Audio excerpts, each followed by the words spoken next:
Okay, then.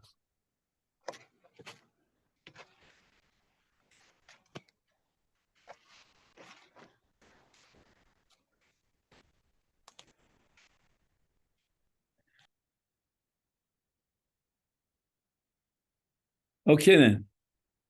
So what was the story of Korach with the Tala Shekula Tchelis? You remember that? Sorry, I have to shut off my phone.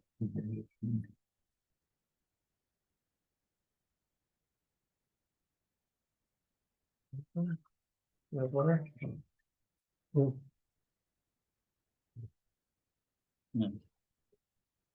Just have to shut off the whole thing. Yeah. Okay, sorry about that. So you remember that Korach was trying to challenge the Torah and Moshe Rabbeinu, and we know that tzitzis requires a chut of tchelis. Today we don't have tchelis. Maybe some people say we do, but whatever it is. But when you had tchelis, you added the tchelis to the tzitzis. So in order to challenge Moshe Rabbeinu and the Torah, Korach asks, what happens if you have a talis that's kula tchelis? The talis itself is made of tchelis. Do you need another chut of tchelis? And Moshe said yes. So immediately Korach asks, wait a minute, you have a full garment that's made up totally of tchelis, and you have to add another chut of tchelis? It doesn't make any sense. It makes sense. Hashem said, "One cannot till tchelis." Right, but you see, it seems that Korach was challenging the Torah itself, meaning he was saying. But it's a very question. I asked, you have all the strings, so you have 4 strings that become 8, and one tilachar has to be tchelis. Right. So he asked, what if all the strings are tchelis? Forget about the garment. What if all the strings are tchelis? Probably, I don't know if it'd be yotze. What, all the strings of the Likutei tzitzis? Though then I think you could be yotze. Yeah, but he was asking a different kasha. He was asking, why do I need even a chut of tchelis if the beggar is completely tchelis? So Rabbi Nosson writes the following. He says that the purpose of the chut of tchelis is to sanctify the beged. L'kadosh es ha-beged. Now, if one chut of tchelis, argues Korach, is going to generate a kedusha in the beged, then if the entire beged is made up of tchelis, then the kedusha is there. There's no need for another chut of tchelis to be makadosh. And Rabbi Nosson says that he made no less than 2 mistakes. His first mistake was that the beged itself, if it's made of tchelis, is not more kadosh than any other beged. Why? Because every beged is lacking what you call a kiddush. It doesn't have a tikkun or a kiddush. And even if the beged is made up of tchelis, but that tchelis is just manufactured as part of the beged, it's not added as a makadesh. And I'm going to read to you his language. He says that Afal pi shechut echad shel tchelis yesh bo koach lekadesh es hatalis kula. Afal pi chen gam talis shekula tchelis chayeves b'tzitzis ki gam talis shekula tchelis tzricha tzitzis. You follow what he's saying? He's saying that even if the beggar was manufactured as tchelis, but it still needs tzitzis.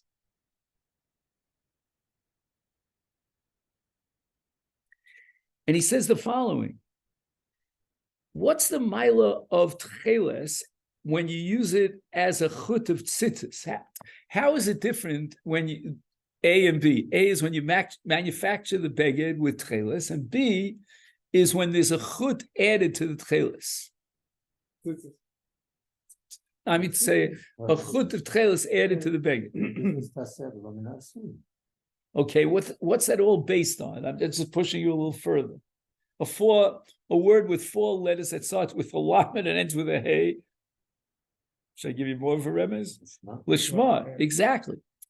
The beged, when it's produced, manufactured as tcheles, there was no lishma in the tcheles. What you have to do is take natural tcheles, you have to dye chutim, and then you have to do what's called tvia. Tvia means to what's the word in English? To wind them together to make a chut. All that has to be done lishma, and that upgrades the status of a chut shel tcheles such that now the chut shel tcheles that was made for the purpose of a mitzvah, when you add it to the beged, could be makadosh the beged. Well, what if you manufactured it out of chutim that were wound lishma? Okay, maybe in that case, Korach would have an argument, but keep in mind, the lishma means a lishma in the actual tvia in order to create a chut shel tcheles. So he's saying that when you have a tal shekula tcheles, that tcheles presumably was not created lishma, because only when you add a chut to a beged, that chut that's being added to the beged, al kanfos beged, that's the lishma. So lishma is not l'shem the beged, but rather l'shem the tzitzis that are attached to the 4 kanfos of the beged. And only that chut could be makadosh. But interesting. Maybe a question, Stam. Let's say I go on the tour up north and I go to the Tchelis tour, all right, and that's what they do, the tvia, and they show you the wool, etc. Let's say I take a white shamus from a new package and dip it in that stuff, and now the whole string is Tchelis. Does that count? No, I Does think the tvia of the Tchelis have to be there. Yeah, I think the tvia of the chut has to be with tchelis already. I think, yeah. In any event, he says the following. He says, again, I'm reading Rabbi Nassan. He writes, Hu ta'a b'shtayim. It means that Korach made a double mistake. What's a double mistake? Number one, ta'a v'savar sheyesh maila l'talish shekula tchelis. The first mistake that he made was that a talis that was manufactured of tcheles, that garment has already a kedusha, has a maila to it. That's not so. Because that garment has the same status as any other garment, no matter what, even if it was manufactured with what? With tcheles. Then he writes, Afilu lefi ta'uso, even if I would accept his mistake, let's say that there is some sort of a maila to a beggar that's made of tcheles. Afilu im yesh maila l'tal shekula tcheles hafal pichen he adayin tzricha tzitzis. It needs an extra chut of tzitzis in order to add an element of kedusha to it, because that extra chut of tzitzis was created lishma for the sake of tzitzis. So there's a double error here in Korach's way of thinking. Number one, he posited that the beged of tcheles has its own separate maila, and number two, even if I would grant him that he's right and the beged has a maila, nevertheless, you still have to add a chut that was created lishma that has the status of a chut shel tcheles of tzitzis and add it to the beged. And I wanted to read to you. I'm fascinated by how much Rabbi Nassan was mashkia here. He tried very hard to analyze the question and the counter argument. He says the following. Just a second, I want to read it. That's also in the Likutei Halachot somewhere? Yeah, that's in Shiluch HaKan. So I could give that to you if you want to take a picture of it. But I just saw that we were so late for time, I wanted to at least get in something here, because this piece is a little bit longer. But again, we'll try to at least get a jump start here. He says another thing. Chazal say in the Midrash that Korach eino hit also, his eye.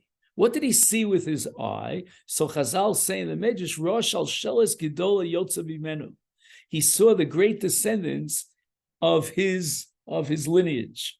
Shmuel is going to come from Korach, and it's Rivi Arba Mishmaros. Great. He says the following: Savar shekvod Hashem yisparach asid lis galos ki below kol aretz kvodo v'roi lios al yadam. You hear what he's saying? That there will be a revelation of the glory of God. And who's going to bring that about? Well, Korach says it's me. Why? Because right, there's got to be a link in all the generations, and therefore in my generations, my children and my grandchildren and so forth, so then already I should be able, you see, some people, I think this is so contemporary, some people think that because my children are so great, I'm great as well. And that's what the Yetzer Hara works on him. It says to Korach, you know what? Look what's going to come out of you. You deserve to be the one to be Motzi Kvod Shamayim. But why do I get so excited about this piece in Rabbi Nosson? Because let me ask you the following question. When you go to Korach and go back to the root, the very origin of his rebellion, is it evil or is it good? The intentions were in theory good. Yeah, because it says here, Rabbi Nosson, Sover shekvod shamayim yisborach yisgale, osid lisgale, v'roi lios hayodo. So again, he made a mistake, but his motivation was to be Megala Kvod Shamayim. He wanted to be the agent of bringing out Kvod Shamayim. And why am I so excited about this? Because I believe that this is what Hasidus is all about. Hasidus is about the fact that everything in its root, every midah, every trait, if you go back to its root, is good. But Zelu Maseh, there's always going to be a challenge from the other side, and you can take that same midah, and if you use it in the wrong way, then you've undermined the midah, which is in its essence, it's good. And are you familiar with the Shem Mishmuel, the Sakachava? He says the following, and when I saw this in Rabbi Nosson, I saw these are all Talmidim of the same Baal Shem Tov, because what does the Shem Mishmuel say? The Pasuk tells us two things. Number one, when Hashem wanted to test Korach and his 250 cohorts, he did it through the Ketores. And he asked that each one bring a Ketores on a machta. Machta is a pan, P-A-N. And what happened was that God chose the Ketores of Aaron and not of the... Afterwards, here's number two, Hashem says, after the people were swallowed up, says, gather together these machtos and create a tzipui lamizbeach. Again, if we had the psukim, I'd read it to you inside. Okay, tzipui lamizbeach. Make a covering over the altar. And Chazal say that until the point of Korach, the altar was made of earth, of Adama. You'll see this at the end of Parshas Mishpatim. And there was a framework, but the actual karbanos were brought on the Adama, on the ground, on the dirt. After the whole machlokes of Korach v'Adaso, then there was a framework that was made of nechoshes, because the Torah says that the machtos were made of nechoshes, and the karbanos were brought on top of this nechoshes, on top of this brass. Don't we have when we have descriptions of the Kalim, doesn't it say that it was nechoshes? Again, if you're talking about the machtos of Korach v'Adaso, they were made of nechoshes. No, I'm talking about, don't we already have from when we have the descriptions of the vessels of the Beis Hamikdash, of the Mishkan, doesn't it already say that the Mizbeach is made of nechoshes? Not this Mizbeach. We're talking about the Mizbach HaKtores. The Mizbach HaKtores, there were two Mizbachs. The Mizbach for Ketores, which was inside the Heichal. That's gold, though. Gold. So the Shem Mishmuel asks, what's going on over here?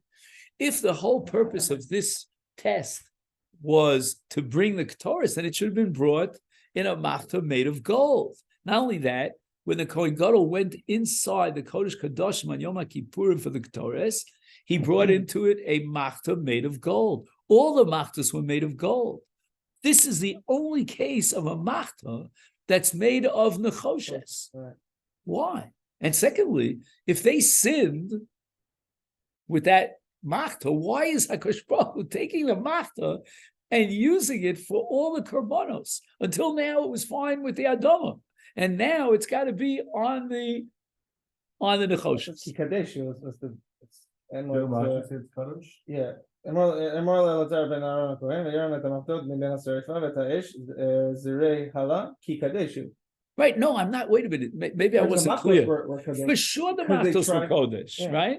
They were Makdish it for the purpose of Torah. But the question is, why out of Nechoshes? It should have been made like a classic Torah, which uses a Makta of Zav, not of Nechoshes. And now HaKadosh Baruch Hu tells us that the Mizbeach from now on, you're going to be Makiv the Korbanos on the Nechoshes. Why? Why wasn't Adama good? It was good until then. Why shouldn't it be good then? So the Shemi Shmuel says that according to the Medrash, we have three fundamentally different metals.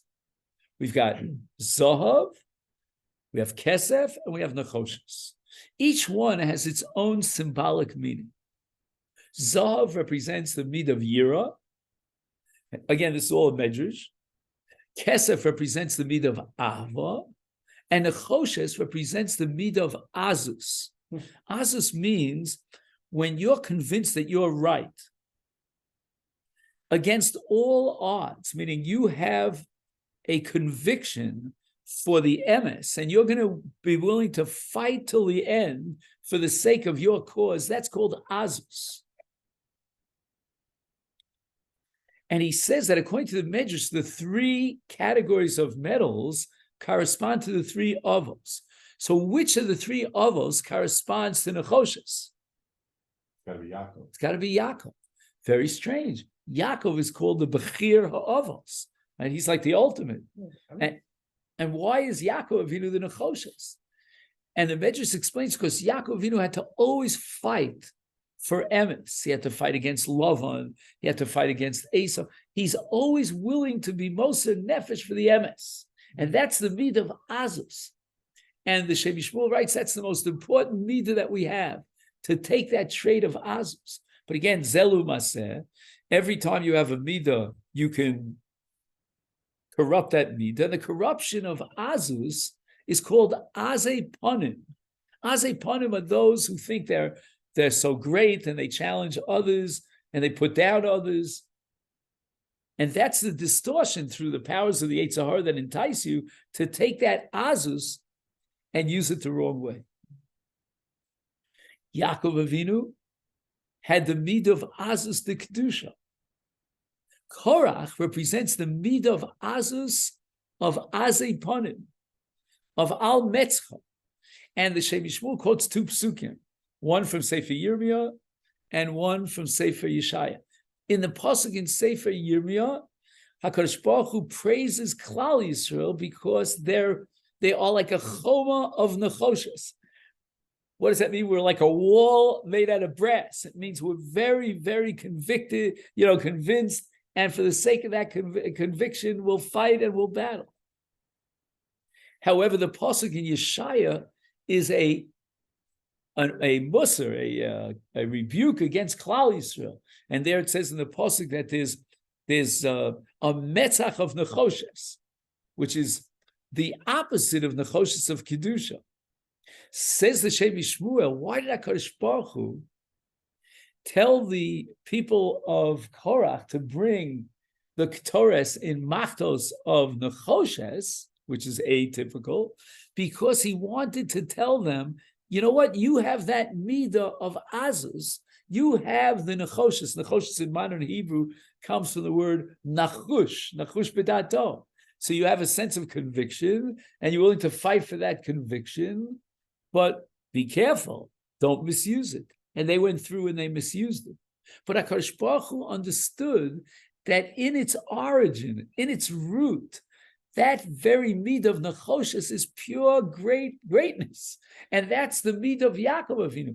And Korach could have taken that midah of Yaakov Avinu and used it for the right purposes. Instead, he distorted it. And the distortion of Azus the Kedusha is Azei Panim.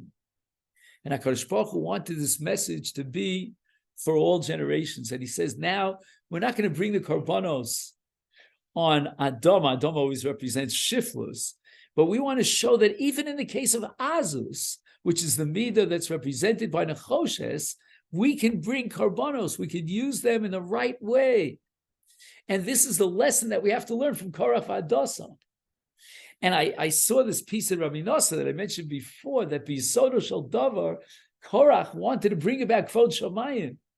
So the fundamental impetus, or shall we say the original root, was Litov. But unfortunately, he took it the wrong way. Okay, I just wanted to share that with you because I was very, very fascinated. Now, if you remember, last time, when did the Mizbeach become gold again? What were the two mizbachot? Well, no, we're talking about the Mishkan. In the Mishkan, there was a separate din of bringing the korbanos on top of a framework, which is called the tzipui of nechoshes. Hold on. The machtos became the tzipui of the Mizbeach. not the Mizbeach chorus. Of the Mizbeach. Right. Okay. Now, do you remember anything about Nasev and Nishma? Let me just review, because David, you couldn't be here last week, and Dalio, you weren't here either. So what's Nasev and Nishma according to Rabbi Nosson? Nasev represents that which is accessible, that which I can potentially achieve. Nishma represents a higher level that I can't achieve. For example, again, we gave the example, if you remember, about Maaseh Ksofim and the whole discussion there. Then we have another equation, and maybe some of the ladies here will remember that we wrote this down on a piece of paper. We said that Naseh is connected mishpat, right? Mishpat means this is the way you have to do it. Like the Torah is called Torah's HaMishpat because of the chukim of the Torah. And the Nishma, that parallels what's called tzedakah. Tzedakah means that even though HaKadosh Baruch Hu created the world with mishpat, but there's some sort of underlying, shall we say, hidden tzedakah, and that's the integration of nasev and nishmat, tzedakah and mishpat, and that's how God runs the world. So we had a very long discussion about this. Now it comes out that every time a person achieves nasev, he can't reach to nishma. So Nishma becomes Ne'elam, it becomes like hidden from him. And in order to bridge and climb the ladder from Nasa to Nishma, he needs Tefillah. And here's where Tefillah plays the major role. Now, I'm thinking out loud, but maybe, I don't know if I brought the pages here. All right, if they show up, I thought I brought them, but maybe not. But I want to get into a little bit of tefillah, not tonight, but next time.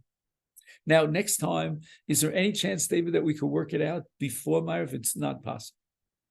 I don't know. Because when's going to be Ma'ariv next week? It'll be again 8:15. So. Can anybody come that early? Can anybody come for, let's say 7:30 to 4:15 to 8:15? All right. You know what? Let's put it out on the WhatsApp list and see. We'll see what response we get. Okay. Now, when does Mishpat actually begin? Let me just make sure. Just hope I got the right pages here, because sometimes there's. Oh, did I again bring the wrong pages? Yeah. I think I made the same mistake twice in a row. But you have the right pages in your phone. So the ones I gave out here. You have your phone? Yeah, but we think there were sources from last week. Yeah. You remember that there was a little bit of a mistake. So accidentally, again, I brought the wrong pages. I'm very consistent at that. I should really put this in Shemus so I don't get confused with it. They're all the same? Yeah, these are all the same. Okay. As we say in Yiddish, mach nicht aus. It's not. So, again, for those who like to follow the text, if you have the phone, Am I right, David, that we sent out the right pages subsequently?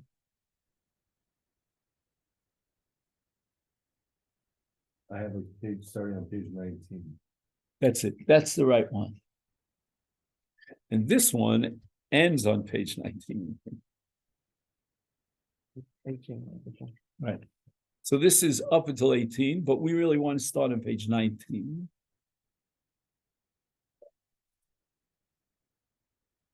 And last week we did 19 and we started page 20. Now on the bottom of page 20, again, I have to see in your phone, which I'll give it right back to you. Let me just.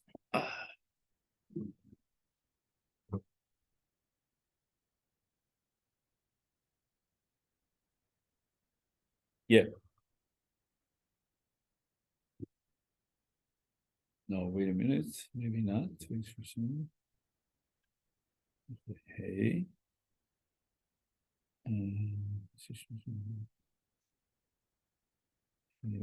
Why am I having so much trouble here? I think we realized that last week, 2 weeks ago, that it was like a different page numbering. Right. That we sent out the wrong pages, but now this should be right. But this should be. The trouble is that sure. Right, this is going to drive me crazy. So whatever, Anyway, there's a paragraph here that starts with the letter Gimel. If you find it, it's on page 20. Gimel. V'zeu b'chinas Rosh Hashanah.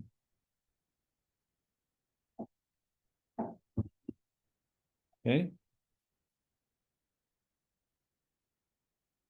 What does Rosh Hashanah have to do with Nasa v'Nishma? We said that Nasa v'Nishma is Mishpat and Staka, and God integrates the two into one whole.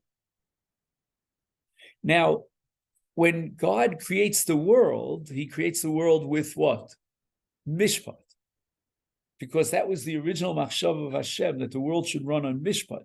And that has to do with Nama de Chisufa that we discussed at great length.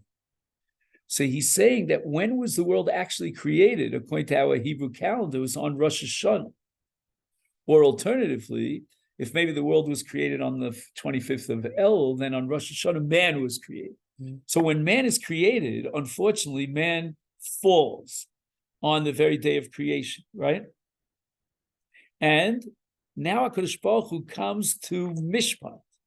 Now, man cannot achieve his or justify his existence with Mishpat. So what does he need? He needs Staka. So there's a whole process here on Rosh Hashanah itself of Nasiv and Nishma, Mishpat and Staka. And not only that, what is the Staka going to allow for? It's going to allow for tshuva. And Rabbi Nosson says that all this is going to be achieved through tefillah. Remember, we said that tefillah is the agent that allows us to go from nasa to nishma. And our tefillah should be modeled after the highest level of tefillah, which is tefillas Hashem. And the Gemara tells us that God himself has a tefillah. And what is the Gemara in Brachos? And the Gemara says, what is the tefillah of Hashem? Yiratzon sheyichbeshu rachmai eskasi me'alai. In other words, HaKadosh Baruch Hu is now praying, so to speak, whatever that means, for rachamim elyonim, for a higher level of rachamim.